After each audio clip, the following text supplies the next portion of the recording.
From a very young age we learn to fear death.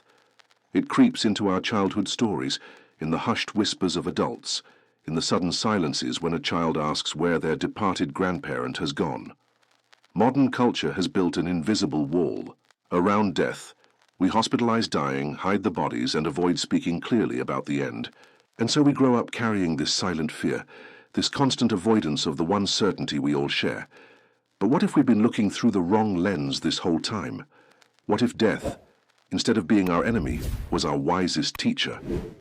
When I began studying the accounts of those who returned from the border between worlds, I noticed something extraordinary.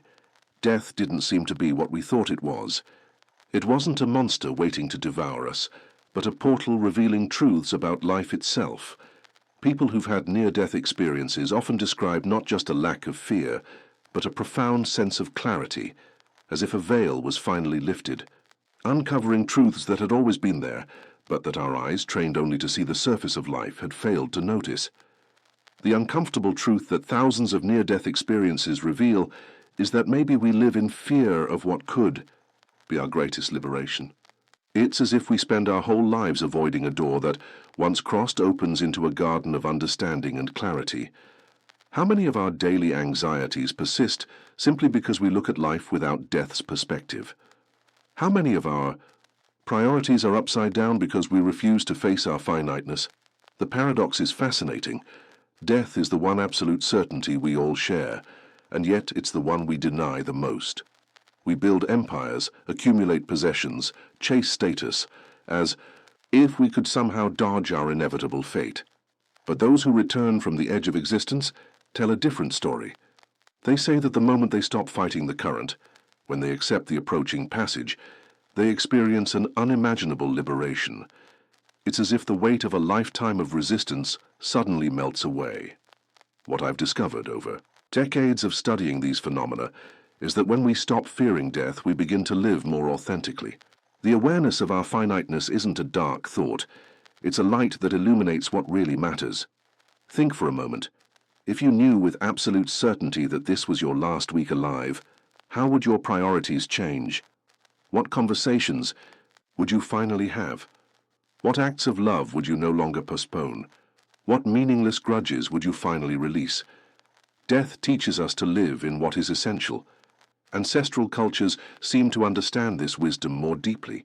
For many traditional peoples, death was never the end, but a passage, not something to fear, but a natural stage of the soul's journey. The ancient Egyptians spent much of their lives preparing not for the end, but for the continuation. Tibetans developed entire texts like the Bardo Thodol to guide consciousness through transition. Even in early Christian tradition, death was seen not as defeat, but as a doorway to the soul's true home. At some point in our cultural evolution, we lost this wisdom and turned death into a taboo, an enemy to be defeated at all costs. But death refuses to be ignored. It remains the great mirror that, when we look into it honestly, reveals the true meaning of what it is to be alive. People who've had near-death experiences often describe an extraordinary review of their lives, where they don't just revisit important moments, but relive them with a completely new depth and perspective. They don't just see their actions, they feel the impact those actions had on others. They realize that the fabric of reality is far more interconnected than they ever imagined, and maybe that's the first and most precious lesson death teaches us about life. Nothing exists in isolation. The illusion of separation is just that, an illusion. Every gesture, every word, every silent intention sends ripples far beyond what we can perceive in the moment. In a universe so deeply interwoven, the idea of living solely for oneself, without considering the effects of our choices, doesn't just seem reckless, it feels fundamentally out of sync with reality itself. It's striking how rarely those who return from near-death experiences mention regrets about not working more, not making more money, or not climbing higher on the social ladder. Instead, their regrets revolve around connection. Love not expressed, forgiveness never offered, moments of beauty and vulnerability not fully appreciated.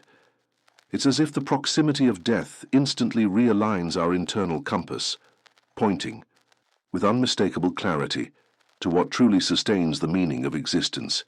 Death also reshapes our relationship with time. In daily life, we treat time as a linear resource, something to manage, optimize, and often complain about not having enough of. But during near-death experiences, time often reveals itself as something far more flexible and profound. People describe reliving entire decades in what feels like mere seconds, but with a richness of detail and emotional depth that far exceeds our usual perception. Maybe death reveals to us that true time isn't measured in seconds, minutes, or years, but in the depth with which each moment is lived. A single instant of genuine love can contain more real life than years spent in distraction and disconnection.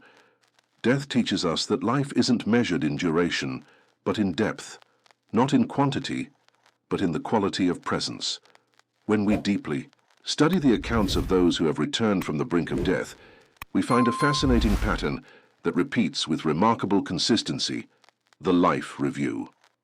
This phenomenon transcends cultural, religious, and social boundaries. People from all over the world, with vastly different beliefs and life stories, describe an astonishingly similar experience, as if, at the moment when consciousness is freed from the body, our deeper self finally sees the full picture of our existence. What makes this life review so transformative isn't just the act of watching past events. It's how these events are felt. People say they don't just see their lives like distant spectators, they re-experience every moment with an intensity that words can't capture. More astonishing still, they don't relive these moments only through their own eyes, but through the eyes of everyone they've interacted with. Imagine feeling the sting of your harsh words exactly as the other person felt it. Imagine experiencing the joy your kindness, no matter how small, brought to someone else. This expanded perspective reveals a truth many of us never fully grasp. Every interaction, every gesture, every word carries a power that reaches far beyond the moment. The most surprising revelation from these experiences is that in the end what truly matters isn't what we accomplished, owned, or earned. What lasts, what truly defines the worth of a life, are those moments of authentic connection. The times we were fully present with another human being. The times we chose kindness when indifference would have been easier.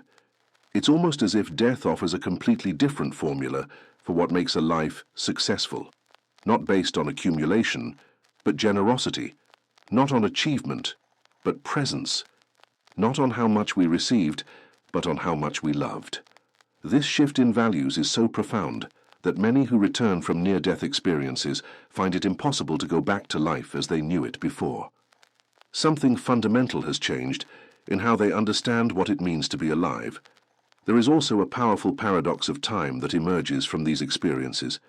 In a near-death state, entire decades can be relived, not just in extraordinary detail, but with an understanding that transcends ordinary perception.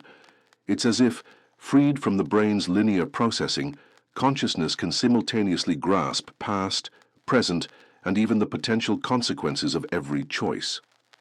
This collapse of time's linearity reveals something profound about the nature of reality, that perhaps time, as we know it, is more a function of our limited perception than an absolute truth of the universe.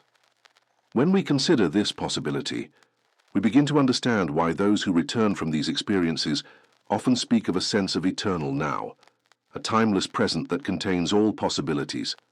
It's as though death invites us to step out of the straight line of chronological time and into a state of awareness where the present moment is infinitely rich and endlessly deep.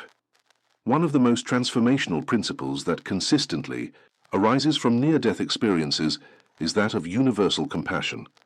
People often describe a visceral understanding that we are all fundamentally connected, not as a poetic ideal, but as a felt reality.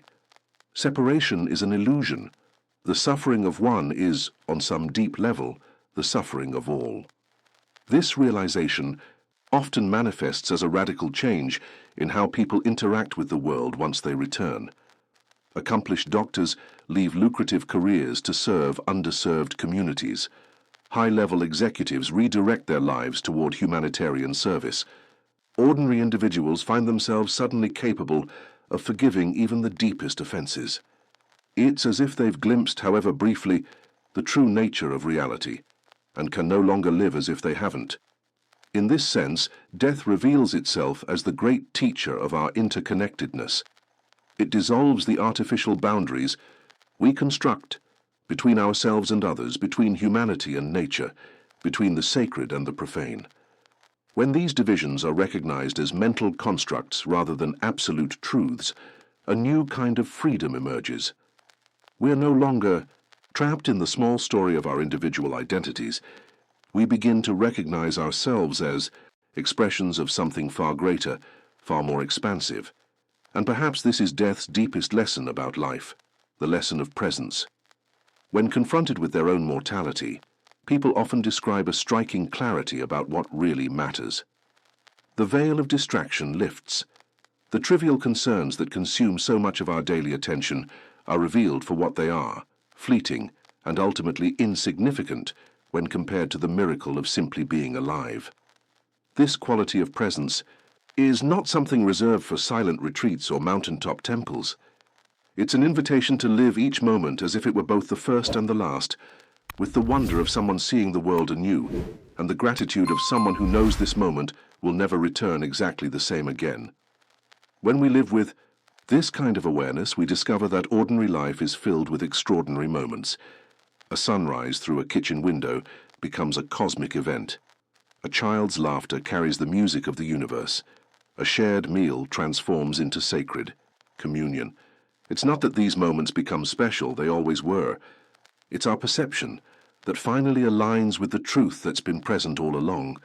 Those who return from the brink of death often say they experienced a form of understanding that goes beyond words, a wisdom that transcends logic.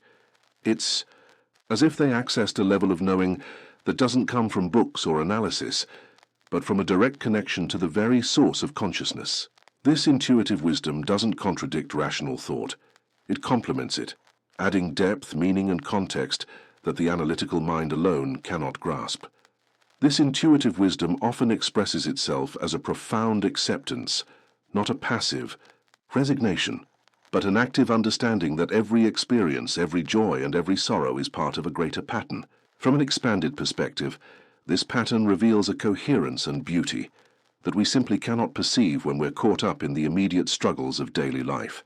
And so, death reveals itself not as the end of the journey, but as a constant guide along the way, whispering truths our busy minds are rarely still enough to hear. That life is precious precisely because it is fleeting, that our connections with others are the true treasure of our existence, that beneath all our superficial differences lies a fundamental unity, and that the highest purpose of being alive may not be to accumulate or conquer, but to awaken to the miracle already present in each moment, if only we have the eyes to see it.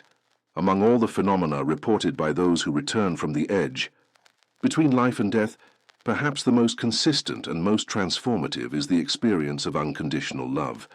Not romantic love, not even the familial or brotherly love we're used to, but something far more vast, more complete, more total.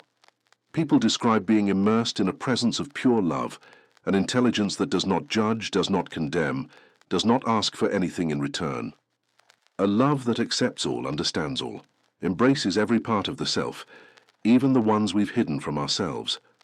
What's fascinating is how this description transcends cultural, religious, and geographic barriers. An atheist in Sweden, a Buddhist in Japan, a Catholic in Brazil, they all return with remarkably similar accounts of this ocean of love in which they felt submerged.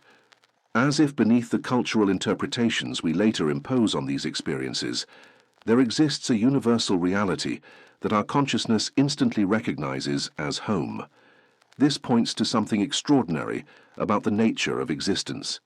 It suggests that maybe love is not just a human emotion evolved for survival, but the very substance of reality, the fabric from which the universe itself is woven.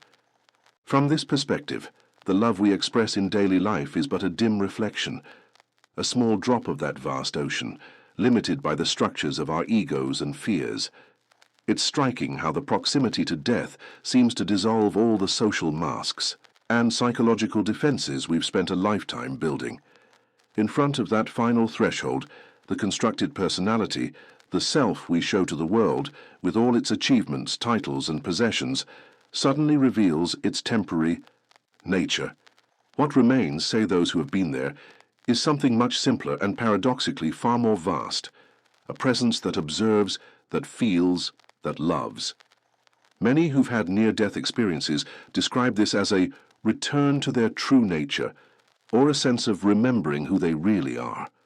It's as if ordinary life is a kind of partial amnesia, in which we forget our deepest identity and become overly identified with transient roles: teacher, doctor, father, daughter, rich, poor, successful, failed. In the nearness of death, this collective hypnosis begins to fade, and the soul reconnects with a much deeper essence. This revelation confronts one of the greatest illusions we hold in daily life, the illusion of separation. We live as if we were isolated beings, drifting alone in the ocean of existence.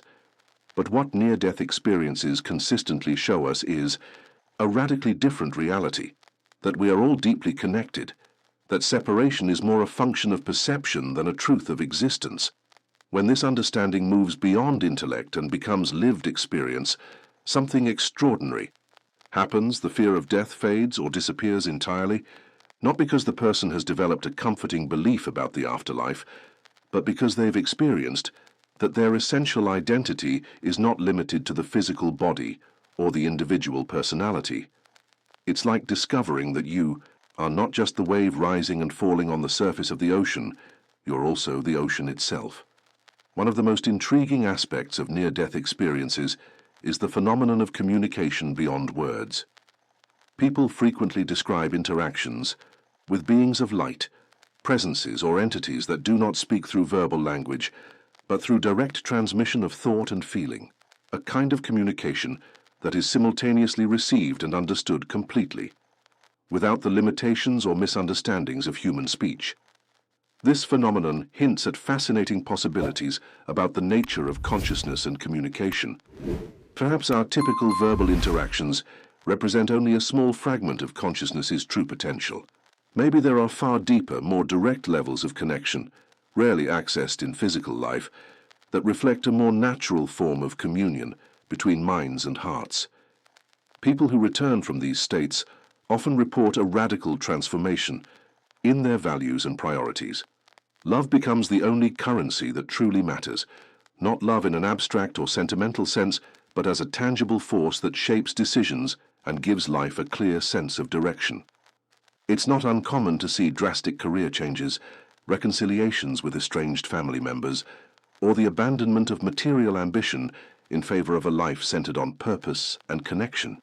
It's as if these people caught a glimpse of the cosmic ledger and discovered that in the end, the only thing that really counts is how much we loved and allowed ourselves to be loved, how present we were, how willing we were to be vulnerable and authentic, how often we looked beyond appearances and recognized the light in others, even when that light was buried beneath layers of pain and conditioning.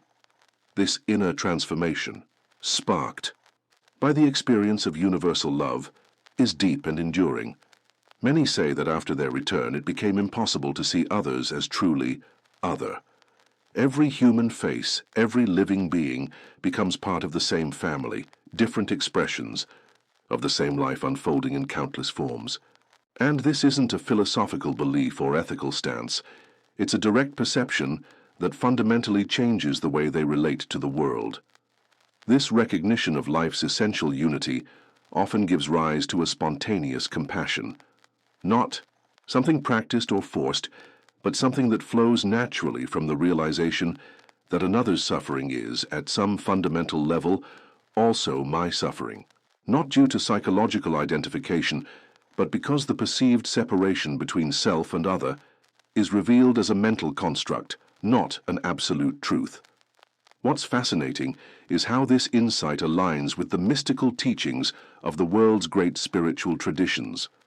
Love your neighbor as yourself from Christianity, the non-duality of Vedanta, the emptiness of Buddhism, all point to the same foundational truth that near-death experiencers seem to access directly. Beyond appearances, there fears only one life, one source, one essence. Death, from this perspective, becomes a master teacher of authentic vulnerability. It shows us that all the defenses we build, the masks we wear, the walls we raise to protect ourselves from each other, they are not only unnecessary, but perhaps the greatest obstacles to the very connection we long for most deeply. When we allow this lesson to sink into our daily lives, we begin to live very differently. We become less interested in impressing and more interested in connecting, less focused on conquering and more on sharing, less concerned with external judgment and more attuned to our own inner compass of integrity and purpose.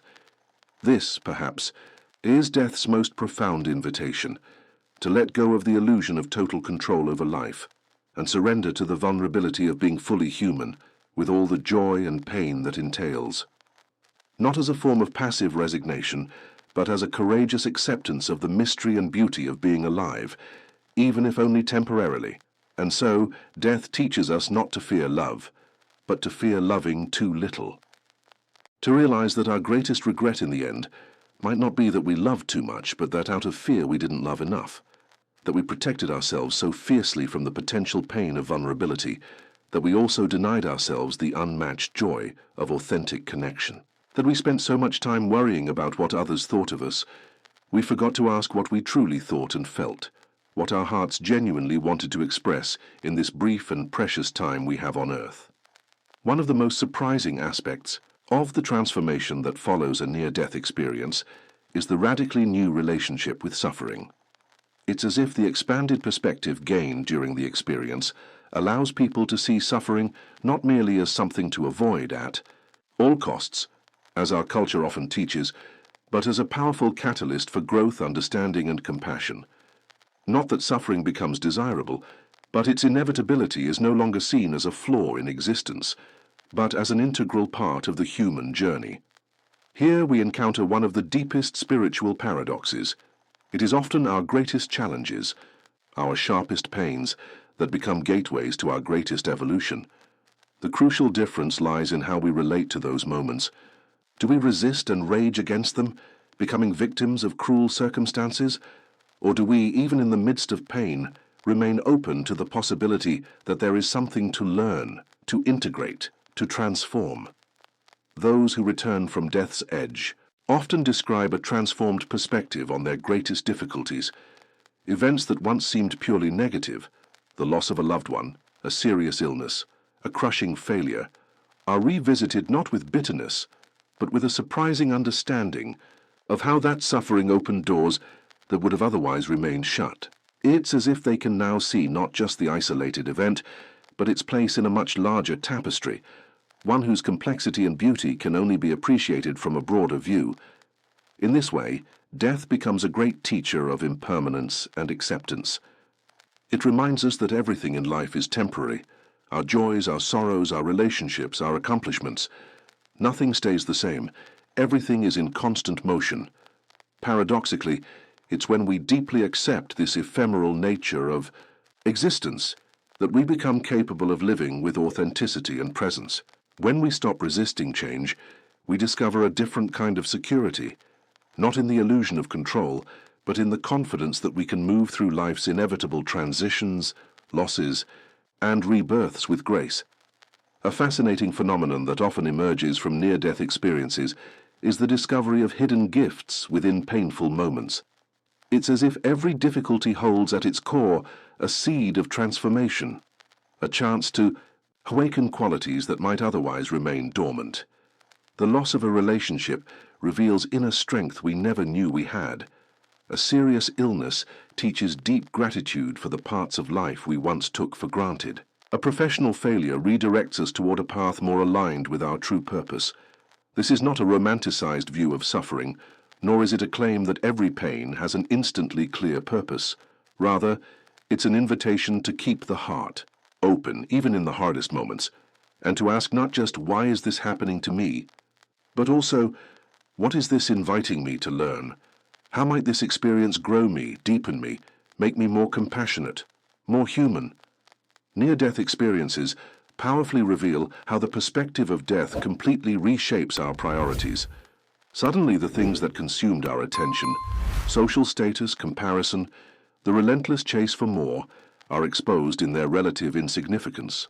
What truly matters rises to the surface with undeniable clarity. The connections we nurture, the love we give and receive, the beauty we notice, the ways, large or small, we made a difference in someone's life. It's as if death cuts through all the noise and illusions that often dominate our lives and offers a kind of brutal clarity about what is real. And when we allow that clarity to inform our everyday choices, a profound transformation begins. Decisions that once felt confusing become obvious. Priorities shift naturally. Fears that once paralyzed us lose their grip. One of the most liberating insights from this expanded awareness is the distinction between pain and suffering. Pain, whether physical, emotional, or spiritual, is a universal part of being human. We will grieve, we will struggle, we will eventually face the dissolution of the body. But suffering, the resistance to what is, the inner story of victimhood we build around pain, is optional. Those who return from near-death experiences often describe a greatly increased capacity to sit with pain, their own and that of others, without needing to immediately escape or fix it. It's as if they've developed a deep trust that even the most intense sensations arise, stay for a while and eventually transform. This ability to remain present with what is, without resistance, is one of the most remarkable gifts they bring back. And from that expanded presence, compassion flows naturally, not as a virtue we struggle to practice, but as a spontaneous response to a profound understanding of the shared human condition. When we truly grasp that everyone is doing the best they can with the tools they have, that we all carry invisible wounds, that we all long, at our core, to be seen, accepted, to belong, to love and be loved, something softens inside us. The harsh judgments we once cast on ourselves and others begin to dissolve. Many who have had near-death experiences speak of developing a kind of double vision, the ability to see both the limitations of a person and the light shining through those limitations at the same time. It's as if they see not only who we are now, but also who we're becoming, the dormant potential in each of us. This insight fosters an extraordinary patience and a forgiveness that often surprises even those who knew them before their transformation. Perhaps one of the deepest lessons death has to offer about suffering is this: our wounds, when fully accepted and integrated, become sources of wisdom and healing, not just for ourselves but for everyone our lives touch. As the poet Rumi once wrote, "The wound is the place where the light enters you." These points of rupture, paradoxically, become portals to a deeper understanding of the wholeness of existence. It's no coincidence that many of the wisest, most compassionate people to ever walk this earth have endured profound suffering. Not that pain automatically creates wisdom. We all know people who became bitter and closed off after experiencing hardship. The difference seems to lie in one's ability to remain open, to not allow the heart to close even when it would be understandable to do so, to keep asking even in the darkest moments, what else is possible here? Near-death experiences remind us that this openness is not something we have to manufacture. It is, in fact, our most natural state. It's what remains when the layers of protection, fear, and conditioning are temporarily stripped away. And though it may be difficult to maintain that expanded awareness in the chaos of daily life, just knowing that it exists, that countless people have touched it, can be a profound source of hope and courage. Because in the end, perhaps the most powerful message death has for us is this: suffering does not have the final word. No matter how intense the darkness, it does not erase the presence of light. Our stories don't end with our pain. They continue in how we allow that pain to shape us into more open, compassionate, and present beings. And so, paradoxically, it is often through our most direct confrontation with mortality that we discover the deepest resources for fully living. Not despite our limitations, our wounds, our suffering, but somehow through them. As if death is always whispering in our ear, "Don't fear the breaking. It's just a doorway to a wholeness far greater than you ever imagined." One of the most fascinating and potentially revolutionary aspects of near-death experiences is how they challenge our conventional understanding of time. For those who've crossed that threshold, time no longer unfolds as a linear arrow from past to future, but as something far more fluid, expansive, and mysterious. Death becomes a portal into a non-linear awareness of reality, a glimpse into dimensions normally hidden by our ordinary waking consciousness. People often describe the sense that everything is happening at once, or that past, present, and future coexist in a kind of eternal now. It's as if, released from the limitations of the physical brain, consciousness perceives reality from a much broader vantage point, where the divisions we make between yesterday, today, and tomorrow are recognized as useful for navigating the physical world, but not as ultimate truths. This insight resonates deeply with discoveries in modern physics, which show that time is not the fixed, constant Newton imagined. Einstein revealed that time bends and stretches under different conditions. Quantum physics goes further, suggesting that time, as we understand it, might not exist at all on the deepest levels of reality. What near-death experiences seem to offer is a kind of experiential confirmation of these theoretical insights, as if, at the threshold of life and death, human consciousness briefly transcends the brain's perceptual filter and accesses truths usually hidden. This expanded sense of time has profound implications for how we live. If the present moment contains all possibilities, if this now is vast and timeless, then our quality of presence in this moment becomes supremely important. Our attention, our openness, our clarity of intention, these shape our experience in ways we're only beginning to understand. Many who've come back describe how consciousness itself doesn't seem confined to space and time. They recount remote viewing events far away from their bodies. Others access information they couldn't have known through normal means. Some encounter loved ones who've passed, or beings that seem to exist in dimensions far beyond anything the linear mind can comprehend. All of this invites a stunning possibility, that consciousness is not a product of the brain, but something far more fundamental, perhaps even the very fabric of existence itself. And herein lies the final paradox. Only when we fully embrace our mortality do we begin to touch our immortality.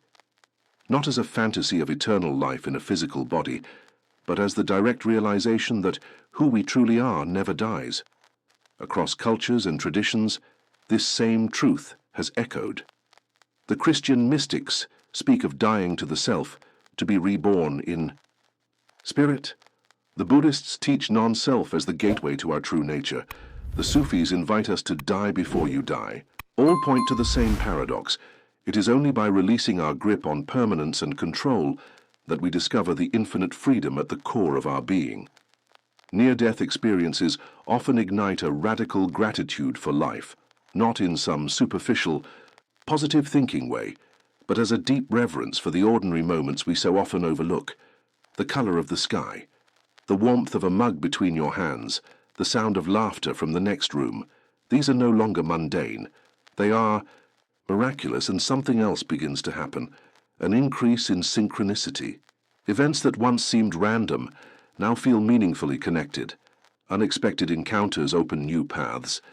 It's as if living in alignment with our deeper truth causes life itself to start flowing differently. Ultimately, those who've come back from the edge say this: to breathe consciously is to pray, not in a religious sense, but as a way of honoring the mystery of being alive. Every inhale a sacred receiving, every exhale a letting go. A reminder that life is always happening now, and that this moment, this one, right here, is enough. And in that realization, death becomes not the end, but the most honest friend we have, the one who points us back to what matters, who strips away illusion, who teaches us that when we embrace our impermanence, we awaken to the miracle that was here all along.